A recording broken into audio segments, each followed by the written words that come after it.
Hello and welcome back to another episode of AJP Car Care. Today we're looking at my 595 again, but this time we're not looking about cleaning it, we're looking at what modifications I've made to this car. So make sure to subscribe, which I'm going to stick a button up here. Let's get on with the show.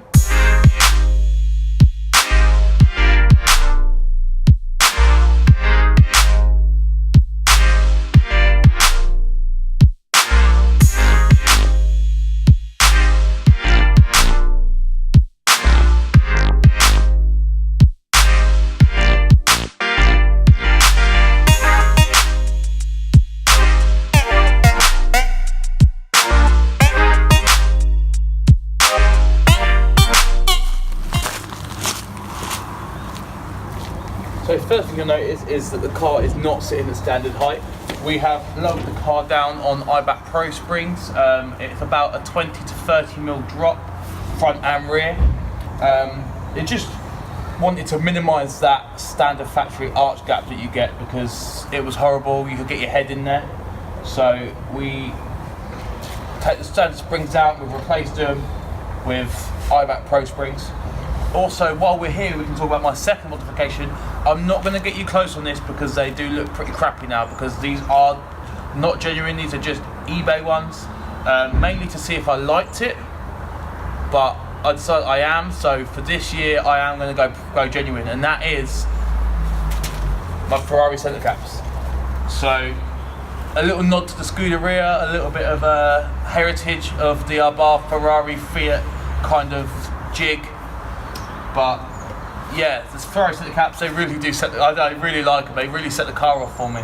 Some people don't like them, and once I had to break a kid's heart by telling them that they're not genuine Ferrari wheels. But for me, one of my favourite mods on the car is just my cheap eBay Ferrari centre caps.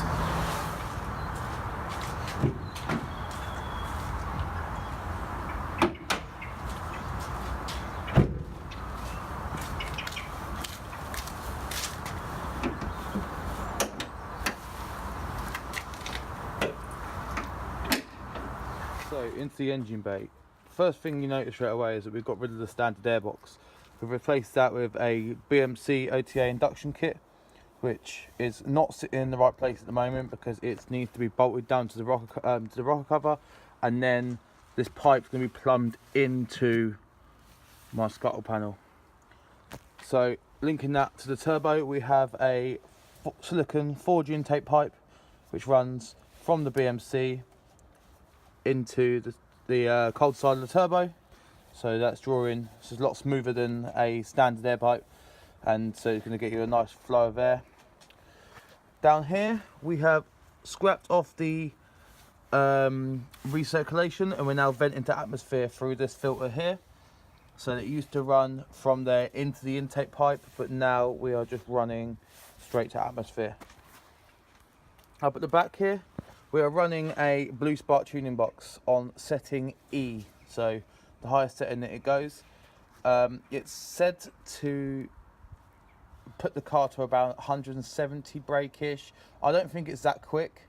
I think it's around 160. So it's still a significant difference, and it really has changed the characteristics of the car, but it's not what the graph, the Blue Spark seller as. I don't think it quite hit that, but I would still recommend that if you don't want to go down the remap route, which I just didn't want to at first, but now I am going to go down that route.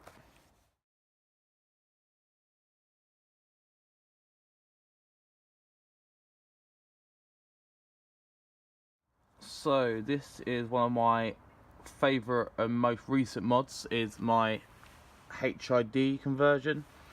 So the standard halogen lights were absolutely awful on these cars, so from HID's Direct, which I'll put a link in the description below,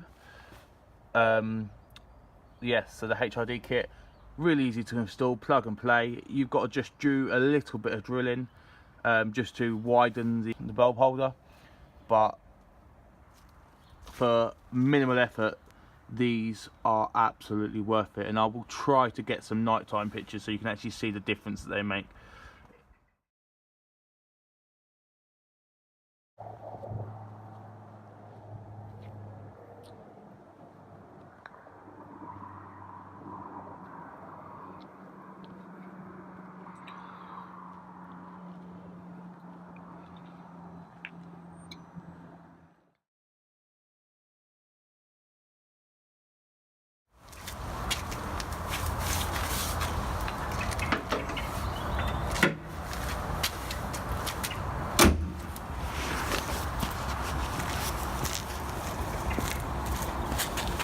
And last but not least, we have my exhaust. So I've gone for the Novitec exhaust.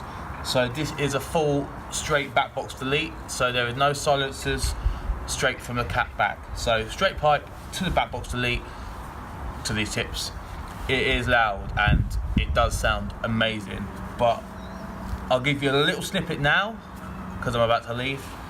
But we will do a full video on this exhaust and the exhaust sounds, the pops and the bangs that this car does thanks to this exhaust. This is probably one of the best buys I've ever bought, and I was lucky enough to get it second hand from a guy called Jack, who has been pestering me ever since and just turns up now and then at my house, but he's not too bad really. But yeah, this exhaust really does make the car for me, and it's quite a rare one now because they don't make this style anymore. It's a 3-inch bore rather than 2.5, which they now do, but worth every penny. If you can get one of these second hand and there's one flying around, snap it up, bite their hand off, pay them whatever money they want. This thing's worth every single penny.